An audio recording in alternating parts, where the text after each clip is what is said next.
वंदे मातरम। मैं हूं आपके साथ काजल ठाकुर। हमारे खास बुलेटिन हरियाणा हलचल में स्वागत है आपका। इस खास बुलेटिन में आपको हरियाणा की प्रगति की खबरों से अवगत कराएंगे। इसमें देखेंगे आप बदलते हरियाणा की झलक।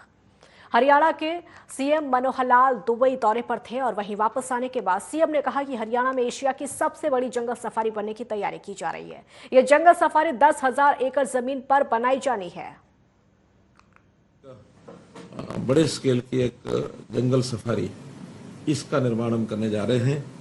उसके लिए जगह लगभग 10,000 एकड़ ऐसा हमने ईयरमार्क कर ली है, चिन्हित हो गई है। वो 2 जिलों में वो जगह है।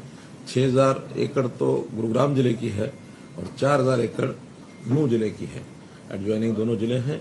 अरावली की पहाड़ियाँ वो एक उपयुक्त स्थान है ऐसा, फॉरेस्ट का जो एक एरिया वो अब हमने उसको डिक्लेयर करवाया है। तो फॉरेस्ट एरिया डिक्लेरेशन के बाद वहाँ एक जंगल सफारी वो बनेगी।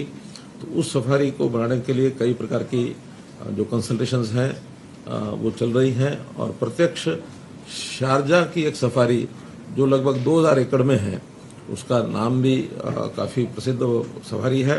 अफ्रीका के जंतुओं को ला करके, एनिमल्स को ला करके और वो निर्माण किया गया। उसका पिछले 7 साल से उसका निर्माण हो रहा है। अलग अलग जोन्स इसके अंदर जो विचार किए गए हैं, 10 जोन लगभग होंगे इसमें। एक बड़ा हर्पेटेरियम जिसमें रेप्टाइल्स, स्नेक्स आदि का एक एरिया होगा। एवरी बर्ड पार्क जो एक एनक्लोज्ड एरिना होगा बर्ड्स के लिए, ताकि एक बड़ा क्षेत्र हर प्रकार के छोटे बड़े जो पक्षी हैं उनको वहाँ रखा जा सके और उनके लिए अंदर सारी व्यवस्थाएं भी होंगी। लेकिन वो बर्ड्स मौसम के हिसाब से वहाँ रहेंगे ताकि वहाँ पर रहने के लिए उनको एक उचित वातावरण भी मिल सके। शेर जो हैं इनके अलग अलग 4 जोन होंगे।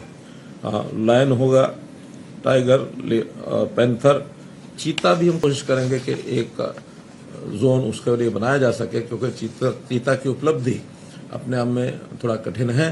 फिर भी जैसे अब प्रधानमंत्री जी ने मध्य प्रदेश में एक चीते ला करके और जो एक वहाँ इस प्रकार का उनकी व्यवस्था की है, ऐसी व्यवस्था हम भी विचार करेंगे कि केंद्र सरकार की सहायता से कहीं से भी हमको चीता उपलब्ध हो जाए तो उसको भी हम रखेंगे। हरियाणा के सीएम मनोहर लाल ने कहा कि गुरुग्राम के अंदर ग्लोबल सिटी बनाई जाएगी। 1,080 एकड़ में ग्लोबल सिटी बनाई जाएगी। ग्लोबल सिटी में 1 लाख करोड़ रुपए का निवेश किया जाएगा। हम ग्लोबल सिटी को एक अंतर्राष्ट्रीय स्तर के लेवल की एक सिटी बनाएं, बहुत बड़ा हमारी अपेक्षा है। हमारी अपेक्षा है कि लगभग 1 लाख करोड़ रुपए का इन्वेस्टमेंट इसमें होगा।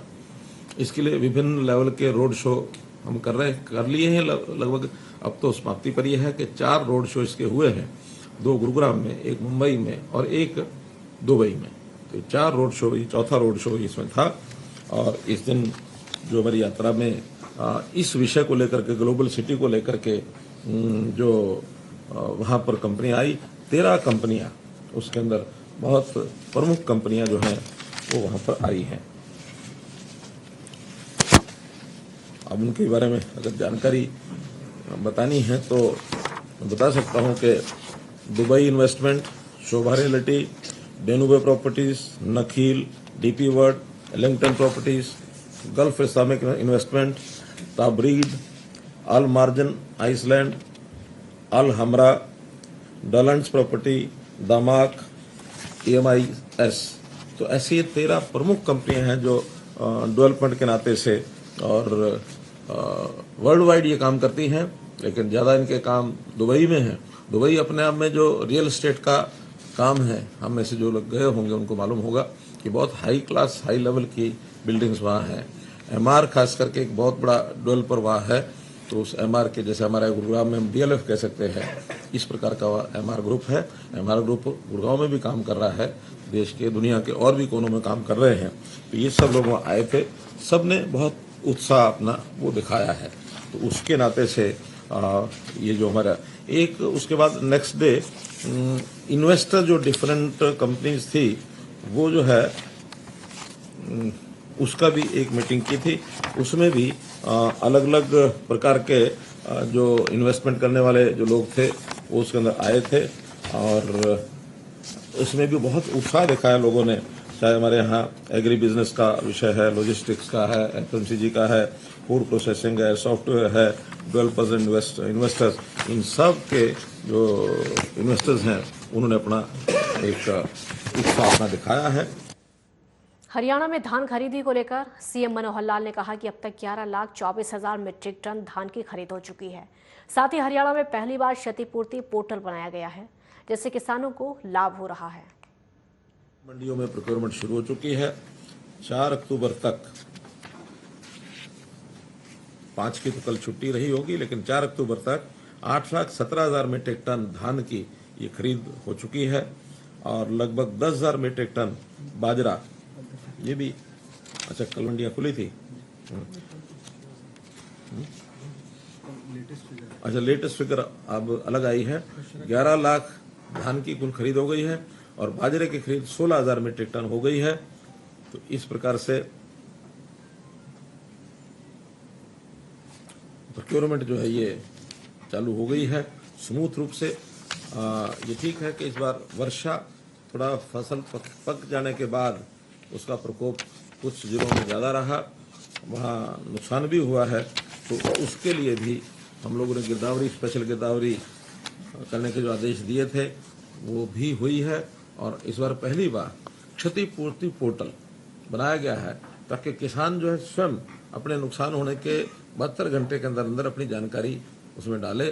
कई बार ये विवाद होते थे, किसान कुछ और कहता था, डिपार्टमेंट कुछ और कहता था, तो लेकिन इस बार उसका तालमेल कैसे बैठाया जाए, किसान अपनी क्षतिपूर्ति की जानकारी देगा, डिपार्टमेंट उसको वेरीफाई करेंगे और वेरिफिकेशन के साथ साथ किसान को उसकी जानकारी मिलती रहेगी कि हमारे डिपार्टमेंट के हिसाब से आपकी क्षति इतनी हुई है। कोई अगर उसकी कोई अपील होगी तो ऊपर वो अपील भी कर सकेंगे, लेकिन पारदर्शी तरीके से इस सारे काम को हम कर सकें, इस प्रकार का एक विषय है और जो हमने पहली बार ये शुरू किया।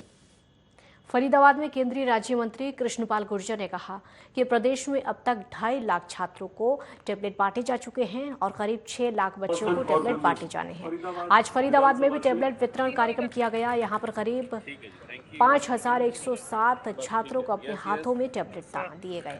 और सेक्टर 12 हेलीपैड ग्राउंड पर आज टैबलेट वितरण कार्यक्रम का आयोजन किया गया, जिसमें विधायक सीमा त्रिखा, जिले के डीसी विक्रम सिंह समेत तमाम अधिकारी मौके पर मौजूद रहे। यहाँ पर 6 विधानसभा के सरकारी स्कूलों की छात्राओं ने टैबलेट वितरण के लिए बुलाया, जहां पर आज 5,107 छात्राओं को टैबलेट बांटे गए ताकि बच्चों को ऑनलाइन पढ़ाई करने में किसी तरह की परेशानी न आए। केंद्रीय मंत्री ने कहा कि मोदी सरकार लगातार विकास के कार्य कर रही है। उनका धन्यवाद करती हूँ। जो शुभ करता है, कल्याण करता है। देखिए, आज 5100 अपनी बालिकाओं को, जो विद्यार्थी स्कूलों में, उनको टैबलेट वितरण का कार्यक्रम था, जिसमें हमारे यहाँ की लोकप्रिय विधायिका सीमा त्रिखा जी, मुख्यमंत्री के राजनीतिक अजय गौड़ जी और जिला उपायुक्त के साथ तमाम अधिकारी शिक्षा से जुड़े यहाँ पर उपस्थित थे। हरियाणा सरकार ने नई शिक्षा नीति के अनुसार, जो आदरणीय मोदी जी की सरकार ने 2020 में घोषित की, कि देश के छात्रों को अब सिर्फ किताबी ज्ञान नहीं, किताबी ज्ञान के साथ साथ व्यवहारिक ज्ञान और टेक्नोलॉजी का ज्ञान बहुत जरूरी है और जिस विषय में उनकी रुचि है उस तरह की शिक्षा उसको उपलब्ध कराई जाए। और अब समय बदल रहा है, अब वो बस्ते का समय नहीं रहा। जैसे जैसे समय बदल रहा है वैसे वैसे दुनिया टेक्नोलॉजी की तरफ आगे बढ़ रही है। तो टेक्नोलॉजी के माध्यम से हमारे छात्रों को जो आज की शिक्षा वो प्राप्त हो, बस्तों के बोझ से उनको छुटकारा मिले, एक टैब में ही सारी पुस्तकें हों, तो इसकी व्यवस्था हमारे पहली बार हिंदुस्तान के सारे राज्यों में मुख्यमंत्री मनोहर लाल जी ने शुरू की है। गांधी जयंती के अवसर पर भारत सरकार द्वारा विज्ञान भवन नई दिल्ली में स्वच्छ भारत दिवस कार्यक्रम का आयोजन किया गया। इसमें मुख्य अतिथि के तौर पर राष्ट्रपति द्रौपदी मुर्मू उपस्थित रही। इनके अतिरिक्त कार्यक्रम में केंद्रीय जल शक्ति मंत्री गजेंद्र सिंह शेखावत, राज्य मंत्री प्रहलाद सिंह पटेल समेत संबंधित विभाग के अधिकारी उपस्थित रहे। फतेहाबाद जिले के सभी घरों में हरियाणा प्रदेश की तरफ से जल जीवन मिशन में ग्राम सभा द्वारा हर घर नल प्रमाणित करने पर और बेहतरीन कार्य करने के लिए फतेहाबाद जिले को केंद्रीय जल शक्ति मंत्री गजेंद्र सिंह शेखावत द्वारा सम्मानित किया गया। और इस उपलक्ष्य पर जिला फतेहाबाद से अतिरिक्त उपायुक्त एडीसी अजय चोपड़ा, जन स्वास्थ्य विभाग के अधीक्षक अभियंता डॉक्टर जसवंत सिंह, जिला सलाहकार शर्मा चंद्र लाली और उनके अलावा खंड संयोजक मदन लाल ने पुरस्कार प्राप्त किया।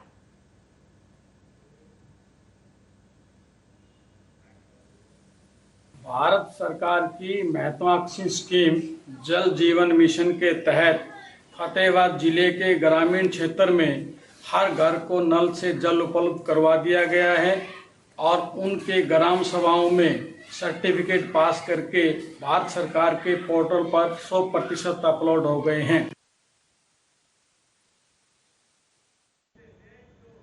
हरियाणा के इस खास बुलेटिन में फिलहाल इतना ही। आपसे फिर होगी मुलाकात कल ठीक इसी समय पर। तब तक के लिए मुझे दीजिए इजाजत। देश दुनिया की खबरों के लिए देखते रहिए नेटवर्क 10।